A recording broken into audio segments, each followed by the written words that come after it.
Hello, everyone.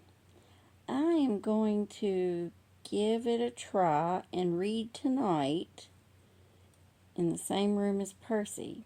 He's asleep, and so let's see if I wake him up and see how this goes. So,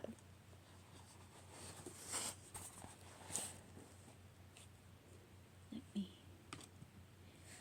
Alright, I'll just start at the beginning of the page.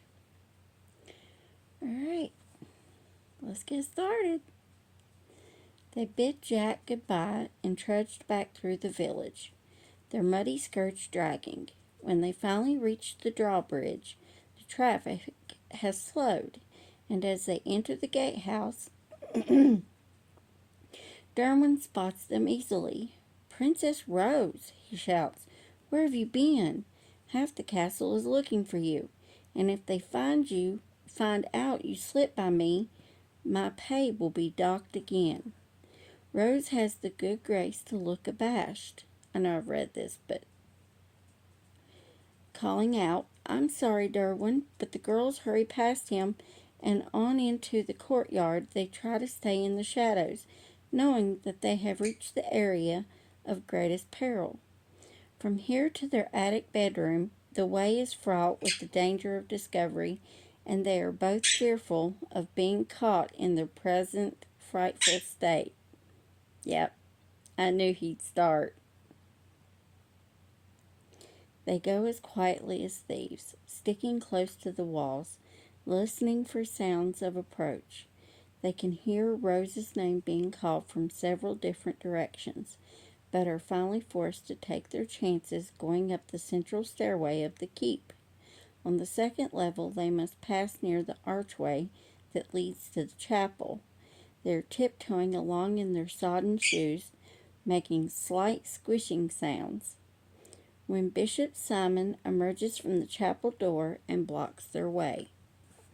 "Princess Rose, oh my dear princess, what has happened to you? Why are you half drowned?" He looks at Briar with hellfire in his eyes, and pulling himself up to his full height, he rages. "What have you done?" Briar stands speechless, staring stupidly as she tries to think of an answer that will deflect Bishop Simon's wrath.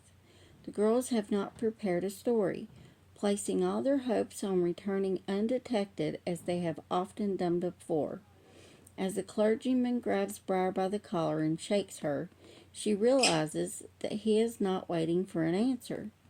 Rose looks on, her hands to her mouth, terrified and helpless. The clergyman calls out, "Here! They're here! I found them!" several times, and people come running to see. Bishop Simon had spread the alarm early in the afternoon that the girls were missing and had done his best to upset everyone as much as possible about their disappearance. Then he had watched from his window for their return, intending to blame the whole affair on Briar. Though the girls' absence all through the afternoon may not be too terrible of an infraction, to find them soaking wet is a stroke of luck he had not anticipated. Brimming with malice, he intends to make the most of it. A small crowd has gathered about them, and Lady Beatrice, Rose's nursemaid, bursts in upon them. "There you are, Princess," she says, "and look at you. Why, you're soaked from head to toe and muddy, and your dress and shoes are ruined. You certainly don't look like the most beautiful princess in the land now." She glares accusingly at Briar, whose friendship with Princess Rose has always rankled her. Having absorbed Bishop Simon's teachings,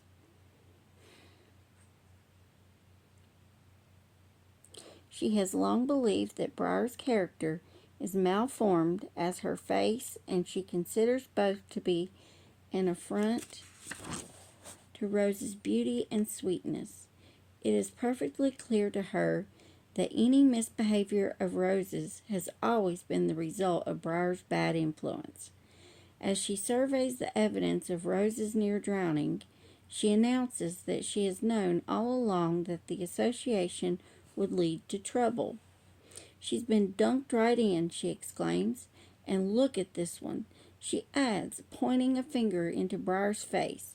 "Why, she's only wet up to the waist. What did you do? Push her in?" "Well," Briar objects weakly, remembering that she did push the makeshift barge, with Rose on it, out into deeper water.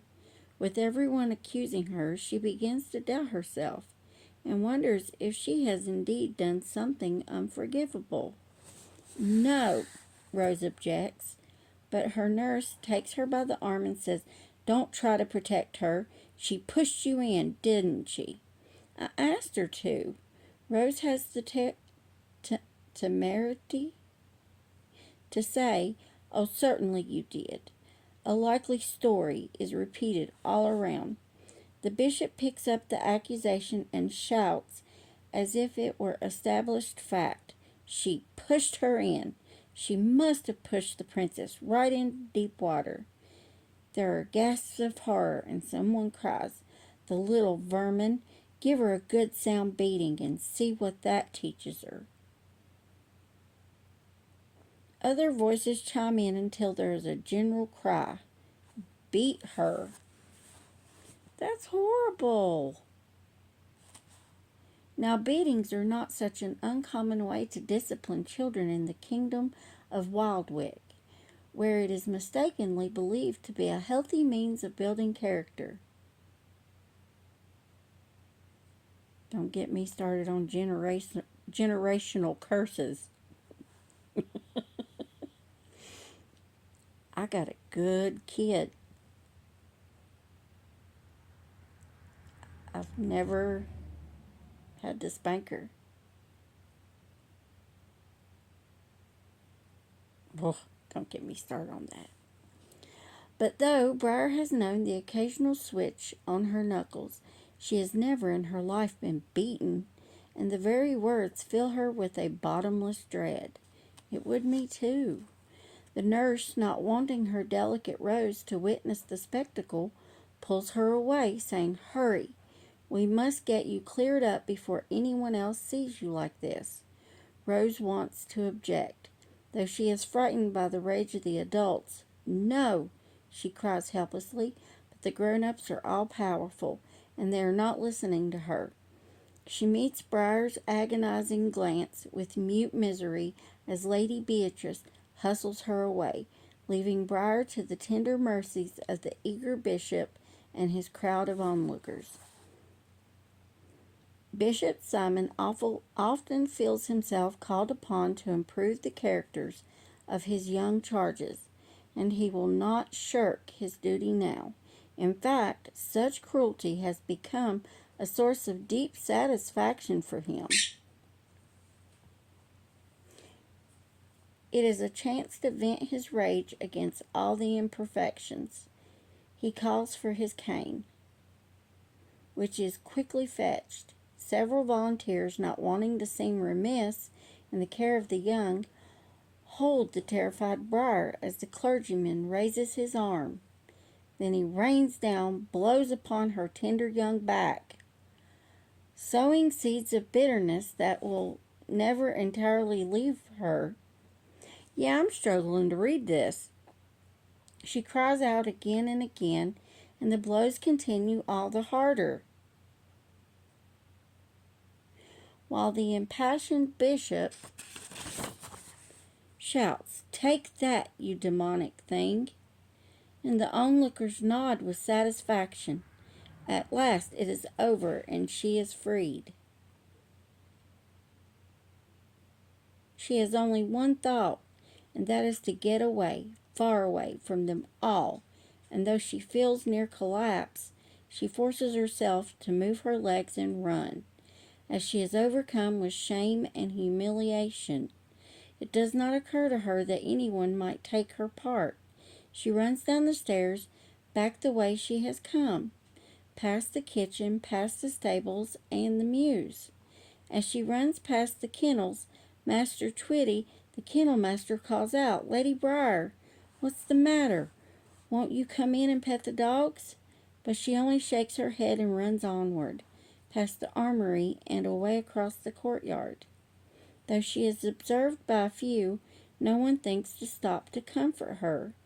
A crying child is none of their business, and her face, off-putting in the best of times, is unfortunately repellent in her grimace of pain and grief.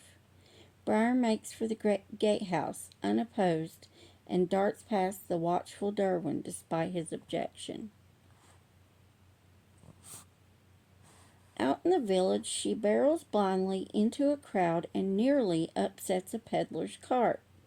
The peddler shoves her roughly out of his way, and a woman points at her face and screams.